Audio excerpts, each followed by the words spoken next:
Hello, everybody, and a very warm welcome to the SOA at Home Festival and today's event, whose title is It My Job? My name is Daniel Hahn. I'm delighted to see our three speakers and to know that there are many of you listening out there. The fact that you can't see me, I apologize for that. It's not that I'm shy. There is just a slight internet trouble, but I hope you can all hear me. This event is part of our second SOA at Home Festival. It runs right through the autumn and the winter. It's a 9-week program which goes until the 10th of December. So I hope you'll check out some future events. Most of the events, I should say, are free, but if you are able to donate, please do consider donating to the Authors Contingency Fund. We'd suggest a minimum donation of £5 if you can, but anything would be very gratefully received. The Authors Contingency Fund, if you don't know it, is there to support authors in financial difficulty due to the health crisis. There will be a link to donate in the chat. The fund has been incredibly generous supporting authors in the last 6 or 7 months, but it's only as generous as it can afford to be. So I hope you'll help out if you possibly can. The chat function, I can see many of you have found it and are saying hello there. Do use that to interact during the event. And of course, ask questions. We'll take your questions towards the latter part of the conversation. We've got about 45 minutes, so we'll talk among the four of us for about the first half hour or so, and then we'll move to your questions. If you're having any connection issues, there is a reconnect button which should work for you as well. Just finally, before we get started, there is also a virtual Blackwell's bookstore, which features books by authors and speakers at the festival, which I hope you will consider buying some books from there. Any book that is bought through that link, a percentage goes again to the Authors Contingency Fund. So as a way of supporting the speakers and also the fund, we'd be very grateful if you would consider buying some books. So today's event with Shelley, Sawad and Federico is a slightly overdue event. It's something we devised about a year ago with the view to running it at the London Book Fair. The London Book Fair did not happen, as you know. But the subject of our conversation is, roughly speaking, what are the expectations of translators doing their job beyond just doing the translating? This might be things that happen before acquisition, helping with the acquisition or pitching or producing samples or reports or scouting or working with agencies on press cuttings.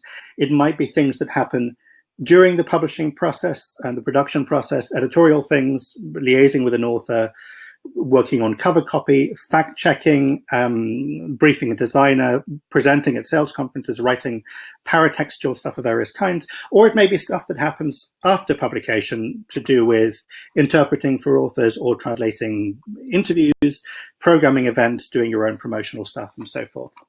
There's a huge range of things. We're going to talk in partly in general terms and partly specifically with these three people. A very quick introduction to them before we get going. I'm delighted that we're joined by Shelley Frisch, who's a translator from German to English, who has a particular expertise working on biography. She is a winner of the Helen and Kurt Wolf Translators Prize, among others. We're joined by Sawad Hussain, who is an award-winning translator from Arabic, whose recent books include Passage to the Plaza, which was shortlisted for the 2020 Palestine Book Awards, and also a member of the TA committee as of about 20 minutes ago. And we're joined by Federico Andornino, who is the editorial director at Weidenfeld and Nicholson, the literary imprint of the Orion Publishing Group, where he acquires all kinds of fiction, including much international work for translation. Thank you all for joining us. Let me start by asking the two translators, Shelley and Sawad, about the range of things that you do. Shelley, let's start with you. Could you give us maybe just a quick rundown of lists, a rundown list of things that you've done that are, if you like, translation adjacent but not translating? Let's say in the last year or so. What's on your list? Oh, there's so many things. I think you've already mentioned a few of them. That was a dizzying list that you just went through, Danny, of the things that we do. Some of the things that may not have come up there is include adding and subtracting to and from the source text. I'd like to talk about that a little bit as we go through our comments. Smoothing over tensions that may develop between the author and the publisher, or both publishers. For example, when authors continue to revise texts long after the publication in the source country, those kinds of things. So my comments will be more steered toward things that happen with the text. We also, of course, work with book launches and promotion, and looking at cover texts and back cover catalog copy, and reading over proofs and answering queries that are sometimes well out of our area of expertise, fact checking, all of those things. Have they happened in the past year? Yes, to all of the above. And have they happened throughout? Yes. There's a startling regularity of tasks that fall to us. And I'll start just by saying that. Thank you. You say there's a regularity. So does that mean that sort of the expectation on you is more or less the same, regardless of the publisher, regardless of the book, that you can kind of count on what are the things that you'll be expected to do? Yes, I think so. There are sometimes little surprises. Once I got a contract from a publisher. It was a boilerplate contract that included the little notion that I would generate the book's index. This was a book that ran some 600 pages. I've never done an index. I will never do an index. So sorry. I spoke to somebody, this is nonfiction, of course, where these kinds of things come into play. I contacted a friend of mine who translated for this particular press before, and I said, what do I do about this clause? I was a little bit of a meltdown about that. And he just laughed and said, oh, all you do is cross out that clause and they're fine with it. And so that went away very quickly. So that would be something I would really not like to do. In fact, it's just not going to happen ever. Yeah, I would say that most publishers are having me do the same basic thing, but there are always little surprises that pop up. For example, in one translation I did some years ago, I was practically finished with the translation, and all of a sudden, a grandson of the subject of this book came out of nowhere. Somebody in London, by the way, who said, "Oh, you don't have to bother with this translation. I've already translated the book, and we're going to use my translation." Oh my goodness! I was startled, to say the least. But in the end, so I went to my editor and we talked about how to work this through. And we finally came up with offering this gentleman, who was actually quite nice, but firm in his belief that the book was already out there in English. We had him contribute an afterword about his family situation following the course of events outlined in the book. And that worked out really nicely all around. I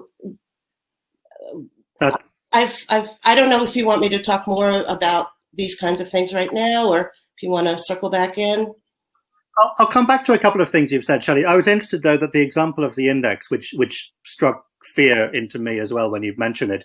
What's interesting about that, to me at least, is that it is something that's in the contract. And one of the things that I want to talk about a little later is how many of these things essentially are sprung on you as surprises, and how much actually it's about what goes into a contract and what we kind of agree up front. Sawad, let me ask you that same kind of first question. You and I have we've exchanged messages the last few months about a translation you're doing that is something that you pitched yourself. We've exchanged messages about an introduction that you wrote for a new book of yours, and indeed for the fact that you were doing a panel to talk about translation, which is also arguably not your job. Give us your list for the last 12 months or so. Yes, so I actually wrote out a list, which I'm just going to read through briefly now in preparation for this question. So just over the past year, so giving direction on cover design, writing the blurb for the back of the book, planning a panel discussion for the book launch that includes choosing speakers and how to frame the book launch, which never happened because of Corona, translating a speech given by the author at a writers' conference for online publication, for which I was not acknowledged, translating a journalist's questions into Arabic for the author and then back into English for the journalist to publish in a newspaper interview, again, not acknowledged.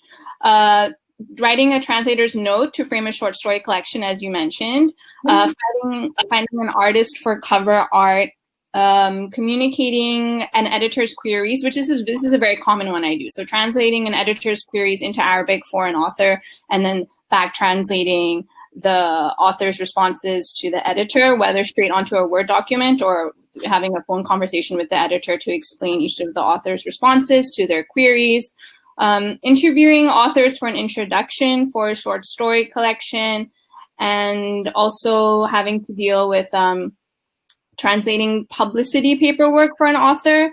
So the forms are given in English to the author who won't, generally most of my authors don't speak English. And so then I'll translate those questions via WhatsApp messages into Arabic, and then they'll give me the written responses in the English form, and then I'll translate those answers back into English for the publishing house. Yeah, so that's pretty much it, in addition to like rights permissions. And yes, yeah. Thank you. That's another slightly terrifying list. Just very briefly, and I will come back to this as well. Terrifyingly it is. You mentioned a couple of things about that you did that weren't acknowledged or weren't credited. Yeah, just my briefly, briefly, were any of those things paid?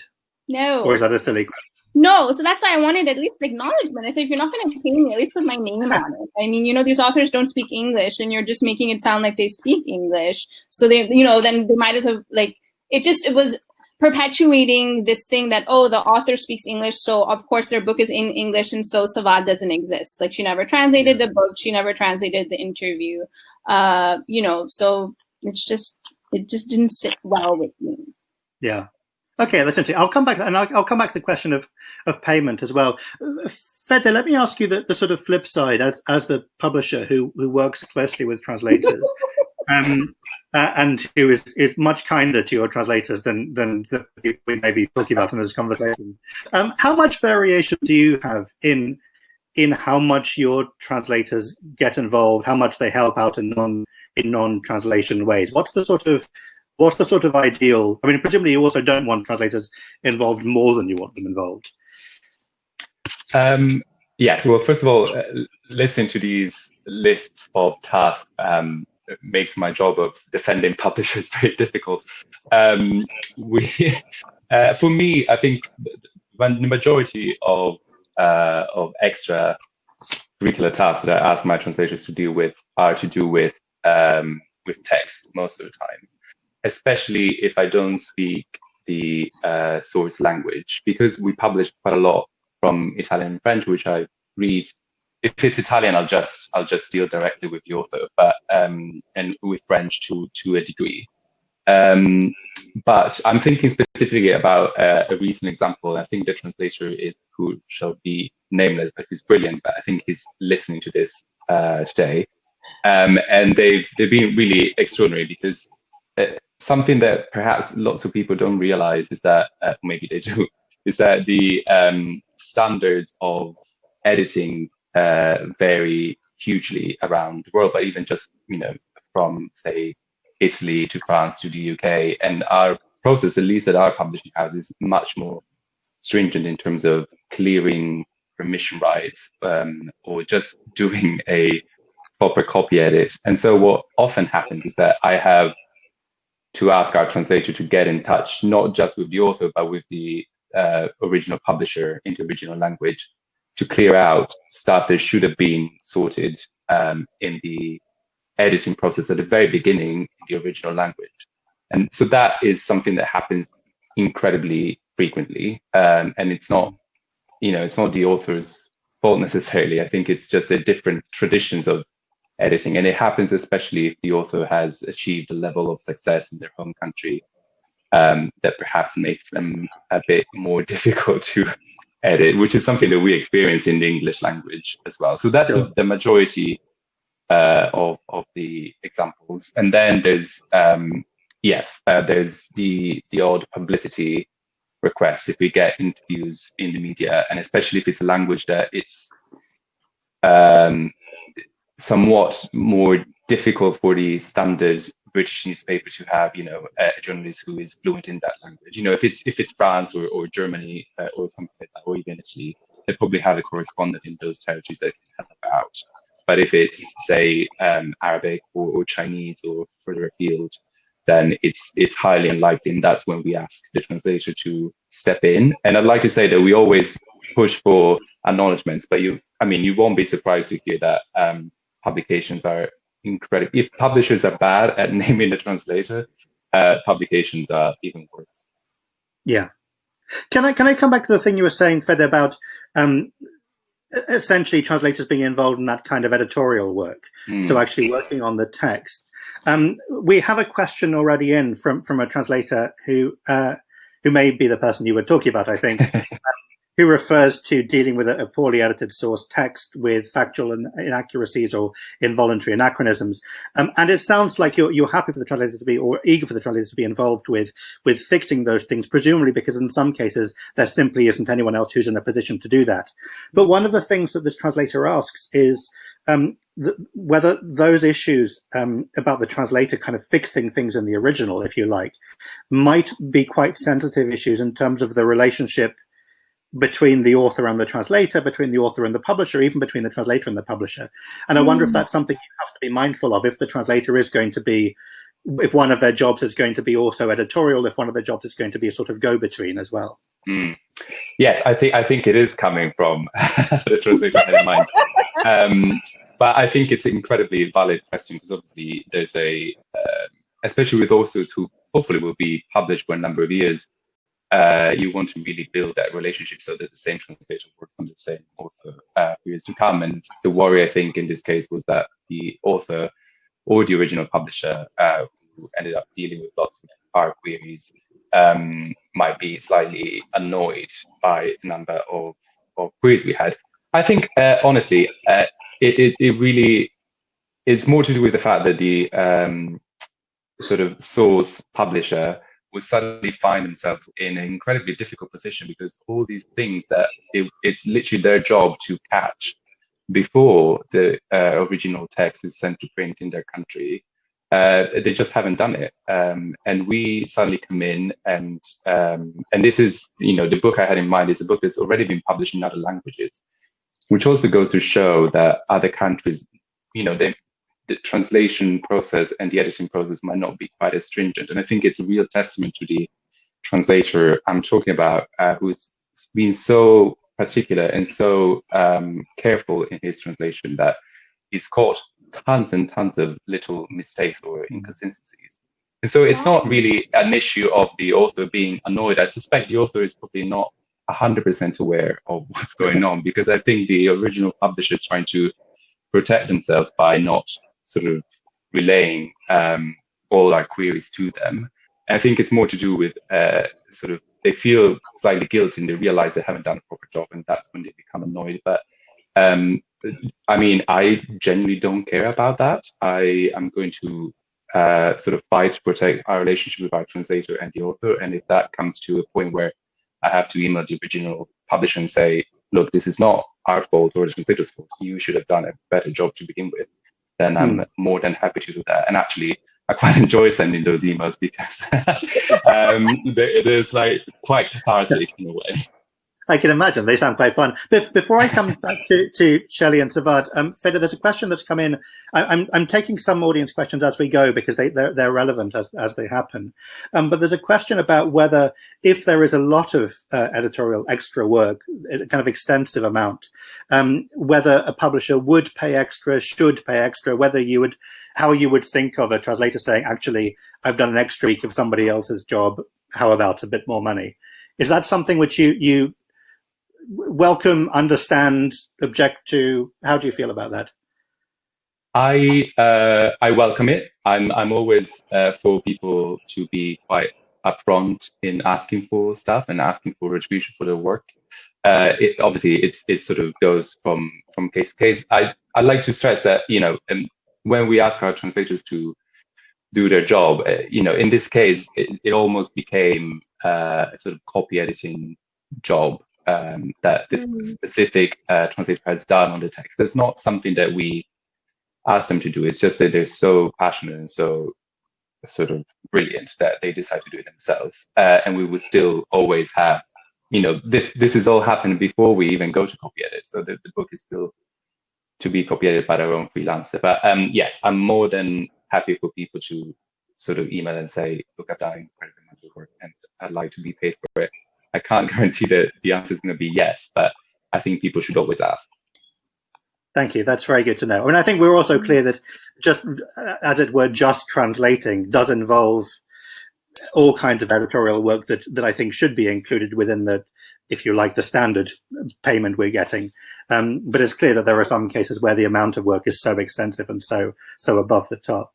Can I ask each of you, Shelley, I'll start with you again, to say something about maybe if you could give a case study. I'd just be quite interested to hear from each of you a kind of case study of one book in which you were very involved in a lot of different ways, but in a way that you're happy with. I mean, it's sort of what felt like a kind of good practice case for you. Shelley, let's start with you.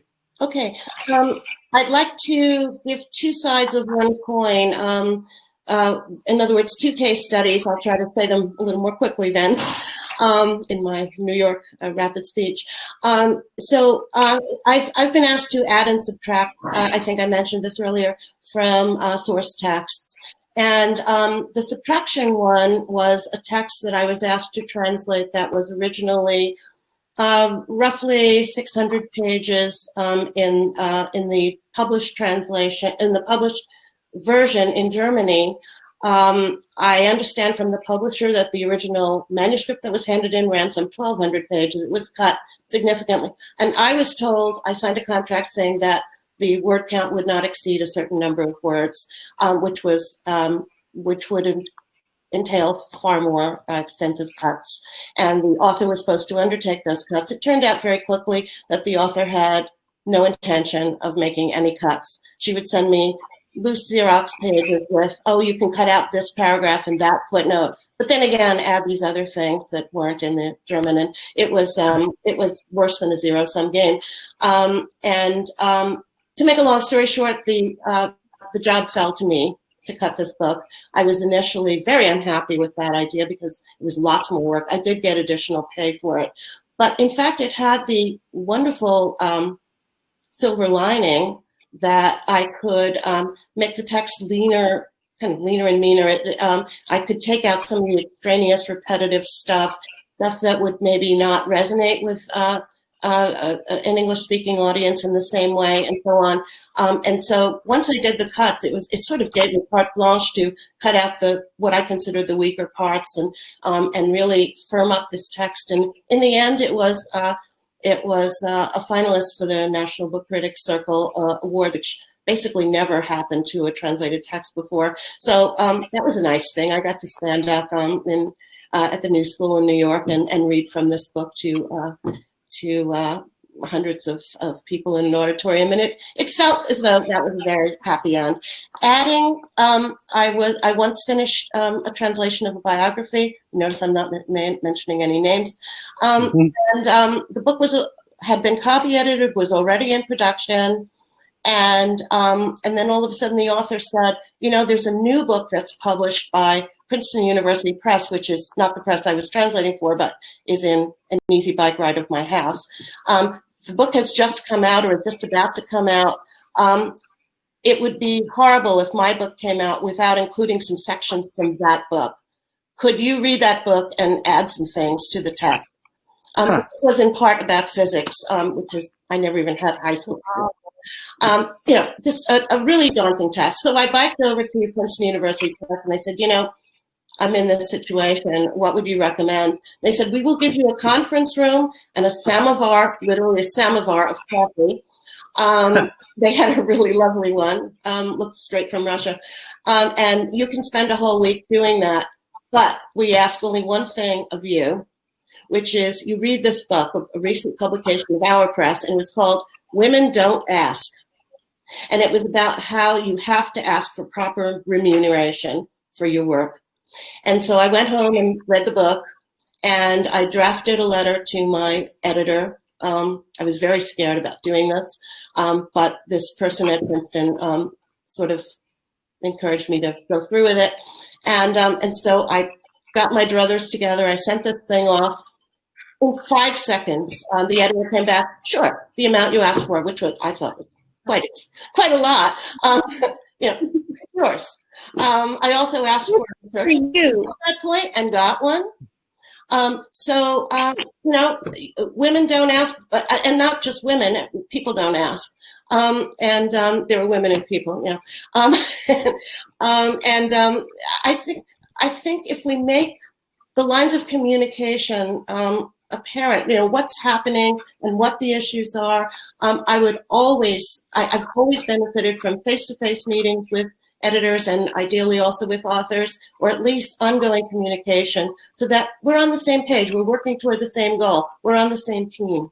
And I find that produces much nicer and friendlier results. There's also lots of fact-checking, as was the case before. Sure. I used to come to my author with every single thing. Could we put this in a different century and this sort of thing? After a while, you just sort of start correcting a lot of those things silently. The time for publication in Germany is much briefer than in the UK or the US. Sometimes they'll hand in a manuscript in August, and it's printed by the time of the Frankfurt Book Fair in October. So there's really no time for the editors there to go through it carefully. And so that's all. That thing, before we go on to the other case studies, I'd like to talk about money a little bit, because the thing you said, Shelley, about women don't ask, there is a comment from Susan Pickford saying there is a giant issue here specifically about women's unpaid labor, given the gender profile of translators. But one of the things that I thought was interesting, Marilyn Booth has written in the comments about essentially being more willing to do, if you like, extra work for some kind of contract rather than others. And it's to do with essentially being treated like an author.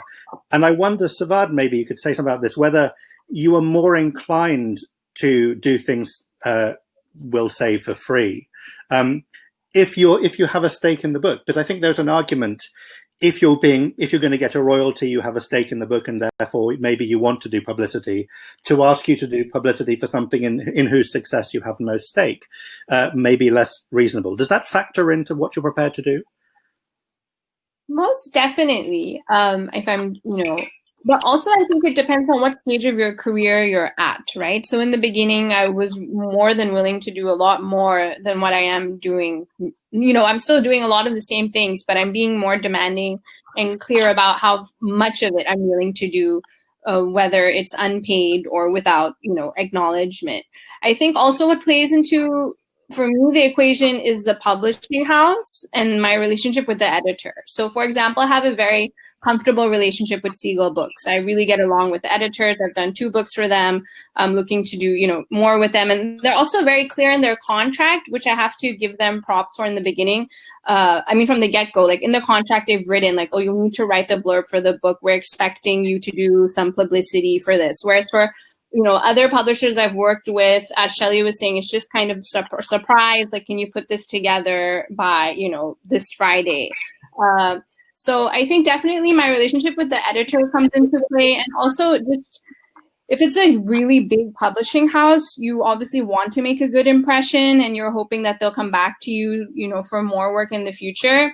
But at the same time, as I've advanced in my career, I think I've gained the confidence to ask for the money for the time that I'm putting in. For example, I'm editing. I'm working currently on a short story collection of African authors living in the diaspora, focusing on the Horn of Africa and then sub-Saharan Africa. And so I think my co-editor is probably listening to this because he's also a translator. But I asked to be paid for the curation of these stories because I'm not only sourcing the authors, I'm dealing with all of the correspondence and I'm reading all of their short stories and then choosing these short stories. So I'll be translating them, but also, you know, before I wasn't sure, like, oh, like, am I allowed to ask to be paid for the curation of this? Because it's something I love doing. I'm so passionate about it. You know, to be honest, I do it for free. But I'm not going to say that to, you know, the editor, although now he's probably heard it. But I asked that, you know, can I be paid for this? And he said, definitely. And I said, oh, okay, like, that's great. But then coming up with a figure was very intimidating for me because I was just thinking, well, I don't want to scare him off. What if he says no? But then I managed to say, you know, come up with something. And my husband said, increase it because you're spending more time than you're actually letting on. So I came with a figure and he came back the same thing as, you know, Shelley had just said. He came back, I think, the same day. And he said, yeah, that sounds very reasonable. And I said, in my head, I said, oh, my goodness, I was going to, like, you know, mention a figure much lower than that.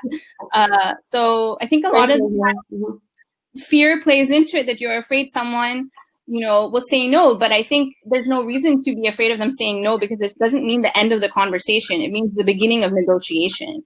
And I think that's what something a lot of translators have to take away, is that I've never heard of a publishing house ending a contract or a relationship because you asked for something and they said no. If anything, it's just beginning a different conversation with them. There's also, excuse me, there's also presumably a value in drawing attention to the value of your work, even if there isn't actually a budget for it. To be able to say, excuse me, I'm going to do this, it'll be great to be paid, but even if I can't be paid, it's worth your knowing that this is a thing of value. Can I add a couple of remarks about that? Danny, you mentioned something about having a stake in the book because of the royalties. I've never found that working on a royalty basis is what increases my interest in the book. I'd like other kinds of affirmations. I want my name on the cover. And I know that that's done much more often in the US than in the UK, but I'd like to see that change pretty much everywhere. As an acknowledgement, right, in the cover design, even though some cover designers then say, oh, but that ruins my design. Well, once you have it in the contract, the cover designer will just have to get extra clever. So for me, it's not so much the royalties. And the other thing I'd like to say about having a stake in the book, in conjunction with what Sawad said so nicely, is that I love doing those extra things, not some of the grunt work, but I like to be part of the book launches. I like to have read the proofs. I would not be comfortable having a book published with my name attached to it where I didn't get to see all of the stages and have input and work with everybody, work with the team. I see myself as an integral part of the team, and being included in that, whether or not there's pay, I see that as something I welcome and actually urge publishers to include me in at every stage. I think we probably should draw a distinction then between some of the things that are not kind of producing the translation, but nonetheless we all agree are part of the job. I think we would all expect to be involved in a kind of standard editorial process, working with an editor and a copy editor and a proofreader and reading proofs and that kind of thing. And those things will typically go into a contract as well. And it's a question then of what are the things that are not part of that process. And I wonder, Fede, as a not speaking on behalf of all publishers, but for yourself, what is the sort of ideal, either a kind of a case study of a book where this kind of translator involvement has worked really well, or what are the things that you'd like translators to do more of, and they aren't? Because like Shelley, I mostly love doing these things, and I, on the whole, wish I were asked to do more rather than less. What are the things that we could do more of, Fede, that will be useful to you?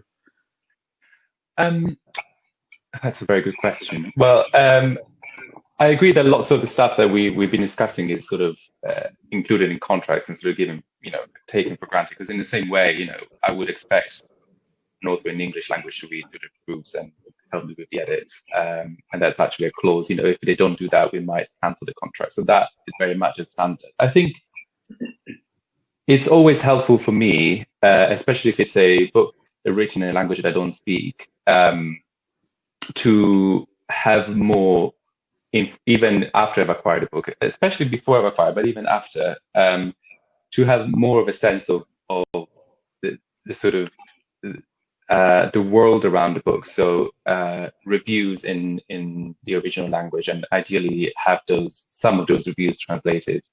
Have there been events in the country with other authors who might be relevant to UK publisher, UK audience, or what other countries has that book been sold to? And sometimes, the original publisher will offer that information, but you'd be surprised how often that doesn't happen, because some publishers don't have, the resources in terms of like rights departments to really have that kind of to offer that information. And also often they rely, and I'm speaking about foreign publishers now, on, they will send us sample translations or translations or reviews that are done by not necessarily professional translators. And that to me is always a real issue, because the quality is so poor that it becomes completely worthless to me. So having a translator who's not just doing a beautiful translation and working with me on the editing and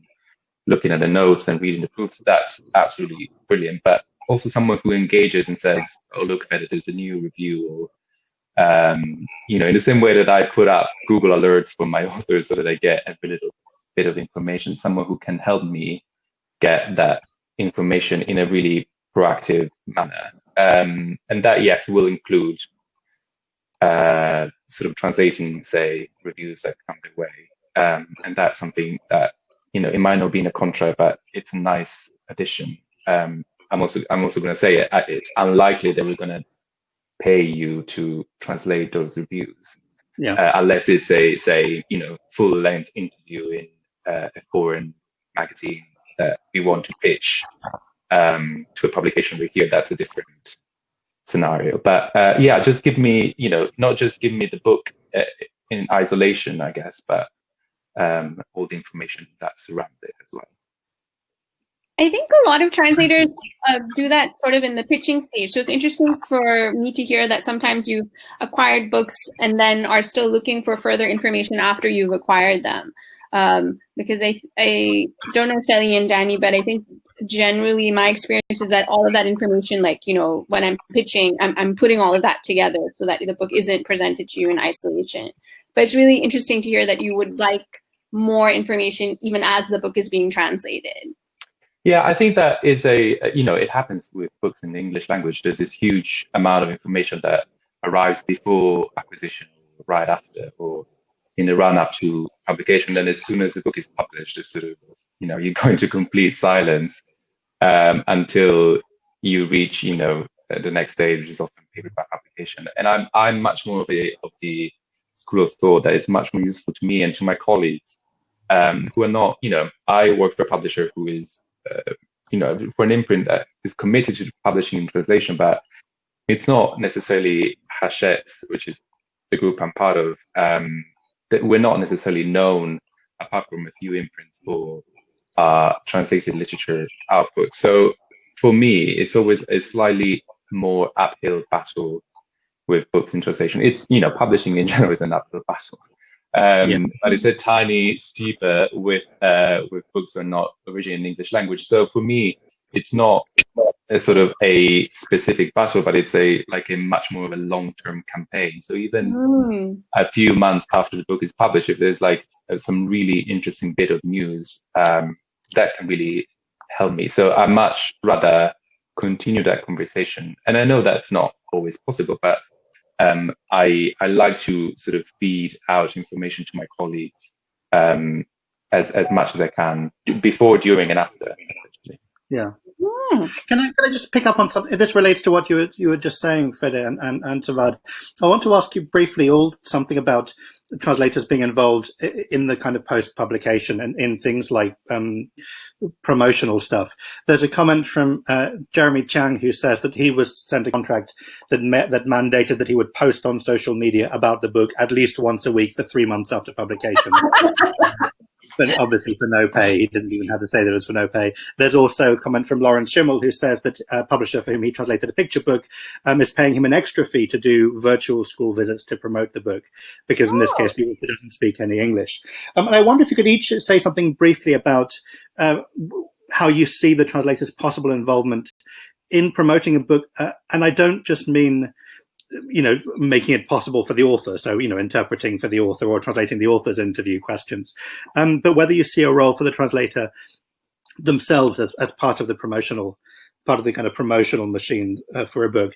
I mean, Shelley, you said, you talked about when your book was on the shortlist, Critics Circle shortlist, that kind of enjoying being in front of hundreds of people in the big hall, the New School reading. Do you see promoting it as part of your job, something you expect to get paid for, something you secretly enjoy?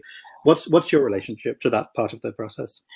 To me, it's not mostly about the money. It's that's always icing on a cake of being involved in the fun part, which is when the book comes out and you're on stage with your author, or possibly in lieu of your author, discussing and promoting the book. I find it very sad when an author will come over and then they'll have, a famous person or an actor or something sitting beside the author to do the readings and that sort of thing. I think the translator has a very natural niche there, and I'd like to see more of that. In terms of the social media, well, anyone who knows me knows I'm on the social media kind of around the clock, and I'm happy to promote the book there, insanely overly happy, as readers will know, readers of my social media posts. But I think that it's all part of a happy team, really. I mean, as I said before, I really enjoy doing these things. I would not expect it to be paid for that, with the exception of when we're booked by in a venue that is paying the author. I also get paid, and I welcome that, and I think it's only fair. I spoke not too long ago at in a series where the author and I were given equal remuneration for that evening, and that always sends, I think, a very good message. Thank you. There's lots of chat also about paid or unpaid sample translations. There are slightly too many things in the chat for us to deal with all of them. Sawad, will you answer that question? Just say something quickly about being involved in the promotion and whether you feel that's part of your job, whether that's an extra. Definitely, I feel it's part of my job, and it's something I'm excited to do. I think the visibility of translators has increased in the past, even just 5 to 7 years, and it's very encouraging to be considered part of the creative process of a translation, whereas before I think translators were hidden away. But especially during the lockdown, I've not only been in book clubs where I've been invited to talk about my translation process alongside the author, but also attended book clubs where they have the author and translator both present, and readers have engaged with both. And it's really exciting to see people asking me questions, why is there so much Arabic in this book? How did you decide to translate this, certain phrase, or what research did you undertake to translate the book? So I think being involved in the publicity is very exciting, and I don't expect to be paid for it. But because it's, authors aren't always paid for their, presence at events and the like. And it's something that I enjoy, but I do expect to be paid, as I was mentioning earlier, about, things when I'm translating interviews or, translating for the author themselves sometimes, if it's, like a big event. But if it's like a small book club, then no, like I'm not expecting to be paid for interpreting for them. But long story short, I'm very happy to do all publicity. Thank you. But before we end, we're going to have to wrap up very quickly. But Fede, can I ask you something about something which has come up a few times, which is the question essentially of whether we talk about this stuff in advance. There have been some comments in the chat as well as in our conversation about things appearing on contracts and so forth, and the clarity of expectations. And I wonder whether this is something that we as translators and you as publishers should be sort of building in a conversation at the early stage, saying, we'd like you to be involved with promotion, or we wouldn't like you to be involved in promotion. We anticipate these being some things that are going to go into this kind of sustained relationship. Is this a conversation we should be having earlier, Fede, do you think?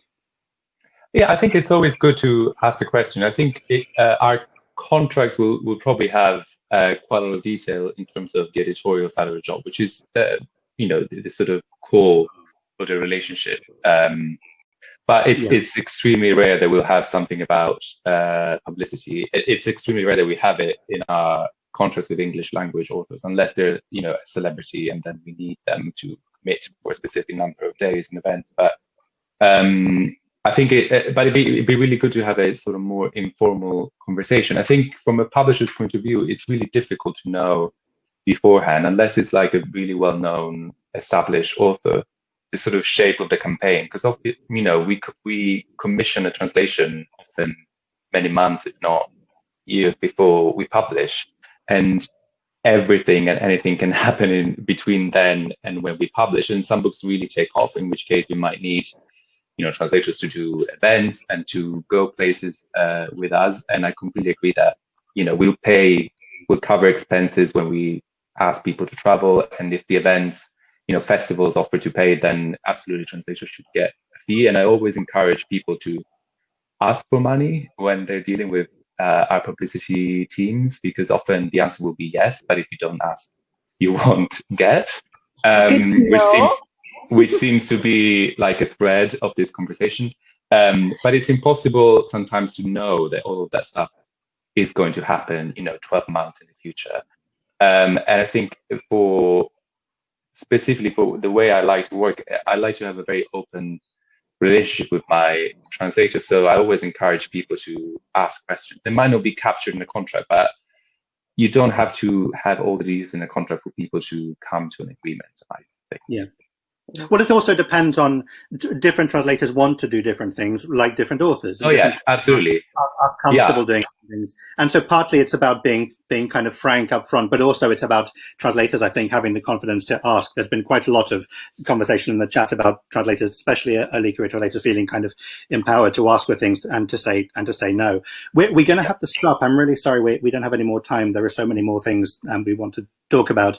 There are a few people who've asked in the chat whether the chat thread might be saved, and I don't know the answer to that, but I hope it will, because there is a lot that's going on there. Yeah.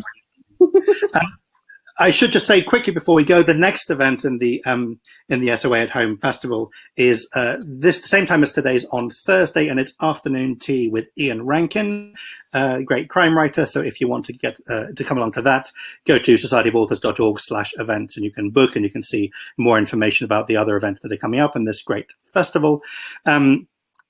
I want to thank all of you for being here. There are more than 150 people watching this event and chatting. Oh, and Sophia saying the chat will be saved. That is brilliant. Thank you, Sophia. This event is also going to go up on Vimeo shortly, so if you want to share it with people who haven't had the chance to see it, please do. And I hope you'll continue this conversation on Twitter. The hashtag for this festival is hashtag SOA at home, so you can continue the conversation there. And that's it. I just want to thank our brilliant speakers, Federico Andornino, Shelley, Frisch, and Sawad Hussain, for this great conversation. And thank you all for being here with us. Thank you and goodbye. Thank you, Dan. Thank you. Thanks, everyone. Thanks, Shelley. Bye.